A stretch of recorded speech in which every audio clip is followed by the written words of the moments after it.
tema dessa parte é: cadê os líderes? Essa pergunta foi feita por um dos mais influentes líderes no segmento automobilístico, que foi Lee Iacocca, né? Quem não conheceu, quem não conhece Lee Iacocca? Ele escreveu o seu último livro com o título, né, que eu mencionei, Cadê os Líderes? E foi publicado aqui no Brasil pela Campos Editora. Então, quem não conhece o livro, dá uma paradinha aqui no TP, quem não conhece o livro, Cadê os Líderes? Vale a pena ler, é um livro muito legal de Lee Iacocca e foi publicado aqui no Brasil pela Campos Editora. Nesse livro, ele já mostrava a sua preocupação com o apagão de liderança nos segmentos corporativos americanos. Ele estava muito preocupado com isso. E principalmente, claro, no setor automobilístico. Parece que na época ninguém deu ouvido à sua preocupação com o apagão de liderança. Iacocca foi um dos líderes mais influentes da sua geração, especialmente quando esteve à frente da Ford. E o seu legado, a gente pode dizer que continua até os nossos dias, né? Em sua última palestra aqui no Brasil, o professor Jeffrey Pfeiffer, que é um renomado professor de Stanford, ele comentou, pessoal, que a crise de 2008 e 2009 não foi uma crise de crédito, como todo mundo estava apregoando. Ele comentou que foi uma crise de liderança, ok? Não uma crise de crédito, mas uma crise de liderança. Sem papas na língua, ele apontou as suas baterias para os líderes à frente das instituições financeiras, onde a bomba estourou, e para o setor automobilístico. Ele afirmou que no epicentro daquela crise estava a ausência de liderança. Veja só, dá uma paradinha aqui. A mesma preocupação de Lee Iacocca, dois anos antes de eclodir o problema de crédito e a bolha que estourou e a crise mundial, né? Lee Iacocca já estava preocupado com o tema liderança. Ele já vinha dizendo que havia um sério problema de liderança nos Estados Unidos, nas instituições financeiras e especialmente no setor automobilístico. Ou seja, 2 anos após Lee Iacocca escrever sobre a sua preocupação com a ausência de liderança nos Estados Unidos, os acontecimentos mostraram que as suas previsões e preocupações estavam corretíssimas. E o professor Pfeiffer, ainda falando sobre a crise de 2008 e 2009, ele mostrou-se indignado com a complacência e a apatia dos líderes à frente dessas instituições. Bônus bilionários pagos a executivos fracassados foi uma das maiores vergonhas corporativas dos Estados Unidos, disse ele.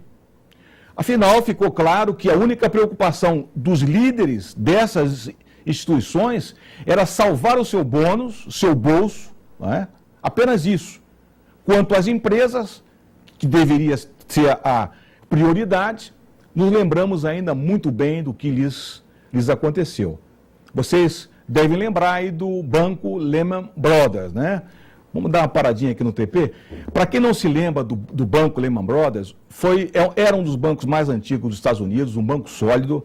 Esse banco resistiu à Guerra Civil Americana, ele resistiu à Grande Depressão, ele resistiu à Primeira e à Segunda Guerra Mundial e caiu na crise de 2008 e 2009. Tanto que depois o Barack Obama até admitiu ter se arrependido de não ter ajudado com grana financeiramente o banco Lehman Brothers para não quebrar. Infelizmente quebrou, mas uma coisa ridícula foi que os líderes desse banco, mesmo com o banco indo à bancarrota, pessoal, receberam bônus bilionários. É exatamente isso que ele falou numa palestra, dizendo que foi a maior vergonha corporativa dos Estados Unidos.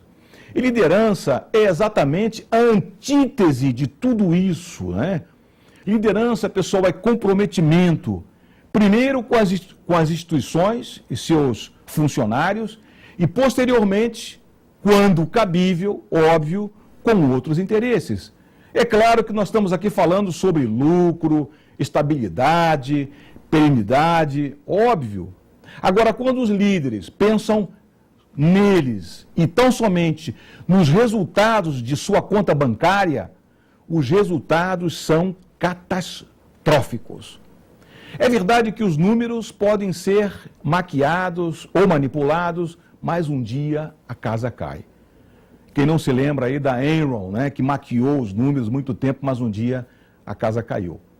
Iacocca estava cheio de razão ao se preocupar com a ausência de liderança. E segundo analistas de diversos países, né, os executivos americanos, com a sua ganância descomedida e fora de controle, estavam apenas empurrando a sujeira para debaixo do tapete. Vamos dar aqui uma paradinha. O problema foi que alguém levantou o tapete e descobriu toda a sujeira que estava debaixo do tapete, né?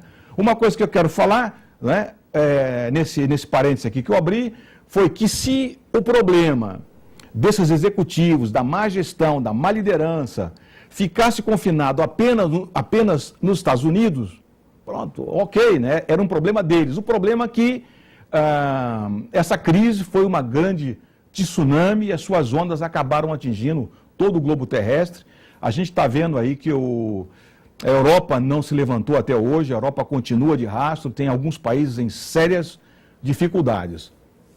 Bom, a pergunta que Iacocca fez, cadê os líderes, né, continua, na minha opinião, sem resposta, inclusive na dele também, né? O mundo passa hoje, pessoal, na minha opinião, pelo maior apagão de liderança de sua história. Nós não vejamos aqui alguns exemplos. Jack Welch foi considerado o líder do século, com toda razão. Sou fã do Jack Welch, cito muito aqui o Jack Welch, ele é consultor de várias empresas, com muito sucesso, ok. Mas isso é muito pouco, né? Nós estamos assistindo a um festival da mesmice, pelo menos por uns 20 a 30 anos. Olha só, desde Michael Dell, passando por Bill Gates, Steve Jobs e mais recentemente pelo criador do Facebook e do Google, não é? O que há de novo no reino da Dinamarca? Muito pouca coisa, não é? O Congresso Nacional, pessoal, espelha o que está acontecendo, né? Um festival de continuismo e show da mesmice. E no mercado corporativo não podíamos esperar por algo diferente. Um país que ainda engatinha quando o assunto é empreender, a renovação se tornou um bem raro e para poucos. Então, o que pode ser feito? Você pode estar perguntando aí de casa. A necessidade de criar e desenvolver novos líderes. E esse é o seu papel, você que está me ouvindo aí, que é executivo, que é empresário, esse é o seu papel, desenvolver e criar novos líderes. Dar oportunidade para que surjam novas mentes, novas ideias, mais arejadas, menos engessadas, não é?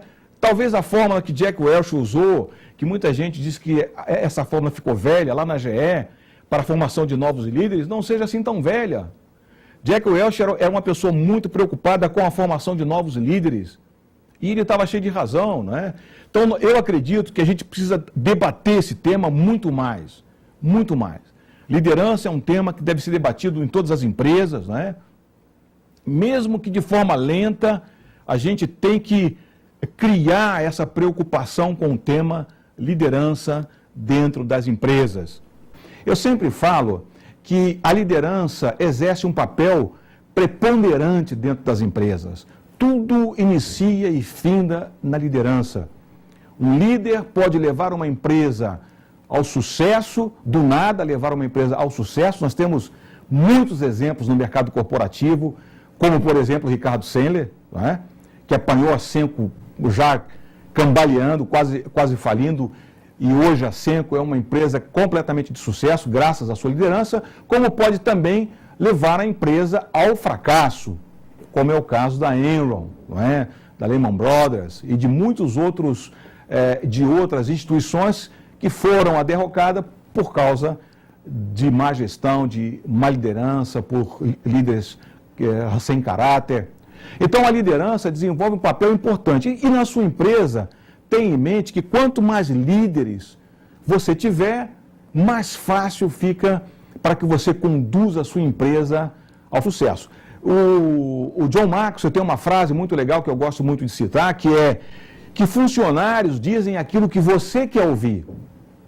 Líderes dizem aquilo que você precisa ouvir. Então é uma diferença muito grande, não é? Então eu deixo para acabar esse bloco a pergunta de Lia Coca: cadê os líderes?